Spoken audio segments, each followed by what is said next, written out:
Welcome my dear students. আজ আমি পঞ্চম শ্রেণীর রায় মার্টিন প্রশ্নবিচিত্রা 2026 সালের দ্বিতীয় পর্যায়ক্রমিক মূল্যায়নের আমাদের পরিবেশের 216 নম্বর পেজের 14 নম্বর স্কুলের প্রশ্নগুলি সলভ করব। চলো তাহলে শুরু করি।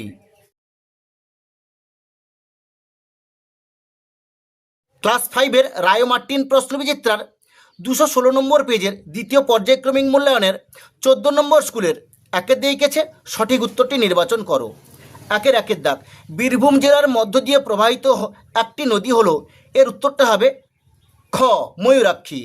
একের দুই দাগ, বক্সা অরণ্যের প্রবেশদ্বার হলো, এর উত্তরটা হবে ঘ আলিপুরদুয়ার। একের তিনের দাগ, একটি লুপ্তপ্রায় মাছ হলো, এর উত্তরটা হবে ঘ সরপুটি। একের চারের দাগ, সুন্দরবনের পশ্চিমবঙ্গের অংশে দ্বীপ রয়েছে, এর উত্তরটা হবে গ 135টি। একের পাঁচের দাগ, চিত্তরঞ্জন রেল ইঞ্জিন কারখানা যে জেলায় অবস্থিত, এর উত্তরটা হবে ক পশ্চিম বর্ধমান। দুয়ের দাগ, শূন্যস্থান পূরণ করো। দুয়ের একের দাগ, ধান ঝাড়া ও কাটার যন্ত্রের নাম ড্যাশ, এর উত্তরটা হবে হারভেস্টার। দুয়ের দাগ, পশ্চিমবঙ্গের সর্বোচ্চ পর্বতশৃঙ্গ ড্যাশ, এর উত্তরটা হবে সান্দাকফু। দুয়ের তিনের দাগ, জওহরলাল নেহরুর জন্মদিনটি ড্যাশ হিসেবে পালিত হয়, এর উত্তরটা হবে শিশু দিবস হিসেবে পালিত হয়। দুয়ের চারের দাগ, বাঘাযতীন নামে পরিচিত ড্যাশ, এর উত্তরটা হবে যতীন্দ্রনাথ মুখোপাধ্যায়। দুয়ের পাঁচের দাগ, সাদা অর্কিডের শহর হলো ড্যাশ, এর উত্তরটা হবে কার্সিয়াং। তিনের দাগ, নিচের প্রশ্নগুলির উত্তর দাও। তিনের একের দাগ, কোন জেলা টেরাকোটা শিল্পের জন্য বিখ্যাত, এর উত্তরটা হবে বাঁকুড়া জেলা। তিনের দুয়ের দাগ, সাজমুল কি, এই প্রশ্নের উত্তরটি তোমাদের পাঠ্য বইয়ের 72 নম্বর পেজে তোমরা এখান থেকে এইটুকু লিখে নেবে। তিনের দাগ, স্বাধীন ভারতের প্রথম শিক্ষামন্ত্রী কে ছিলেন, এর উত্তরটা হবে মৌলানা আব্দুল কালাম আজাদ। তিনের চারের দাগ, ডিভিসি এর পুরো নাম লেখো, এর উত্তরটা হবে দামোদর ভ্যালি কর্পোরেশন।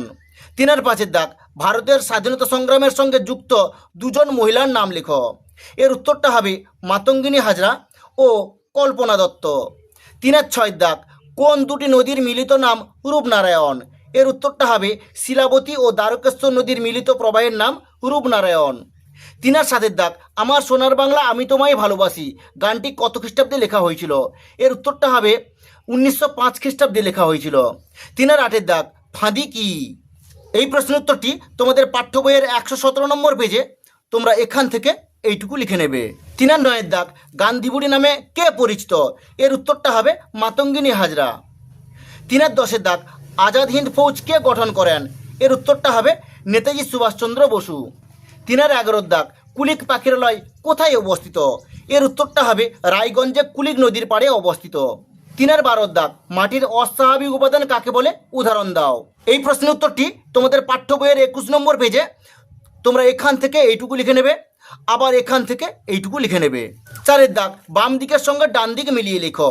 চারের একের দাগ, বেথুয়া ঢরি, এর উত্তরটা হবে ঘ নদিয়া। চারের দুয়ের দাগ, মেঘনাথ সাহা, এর উত্তরটা হবে বিজ্ঞানী। চারের তিনের দাগ, শ্রী চৈতন্যদেবের জন্মস্থান, এর উত্তরটা হবে ক নবদ্বীপ।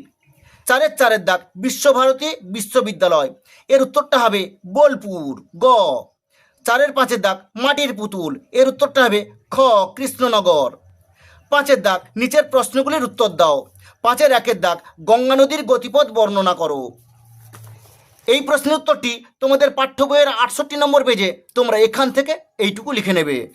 পাঁচের দুয়ের দাগ, ভারতের সবুজ বিপ্লব বলিতে কি বোঝো, এই প্রশ্নের উত্তরটি তোমাদের পাঠ্য বইয়ের 101 নম্বর পেজে তোমরা এখান থেকে এইটুকু লিখে নেবে, আর এটা তোমরা লিখবে না। তারপর তোমরা এখান থেকে আবার এইটুকু লিখে নেবে, এই লাইনটা লিখবে না। তারপর কিভাবে তা তো শুনেছ এটা লিখবে না। তারপর যেরকম আমি দাগ মেরে দিচ্ছি পুরো এতদূর পর্যন্ত লিখে নেবে। পাঁচের তিনের দাগ, অরণ্য সপ্তাহ পালন করা হয় কেন, এই প্রশ্নের উত্তরটি তোমরা লিখবে অরণ্য সপ্তাহ মূলত পরিবেশ সংরক্ষণ এবং বনের গুরুত্ব সম্পর্কে জনসচেতনতা বৃদ্ধির লক্ষ্যে পালন করা হয়। পাঁচের চার দাগ, বিরসা মুন্ডা কেন বিখ্যাত, এই প্রশ্নের উত্তরটি তোমাদের পাঠ্য বইয়ের 95 নম্বর পেজে তোমরা এখান থেকে পুরো এতদূর পর্যন্ত লিখে নেবে এবং এখান থেকে এইটুকু লিখে নেবে। ঠিক আছে, আজ এই পর্যন্ত। নেক্সট ভিডিওতে আমি তোমাদের অঙ্কের প্রশ্নগুলি সলভ করব।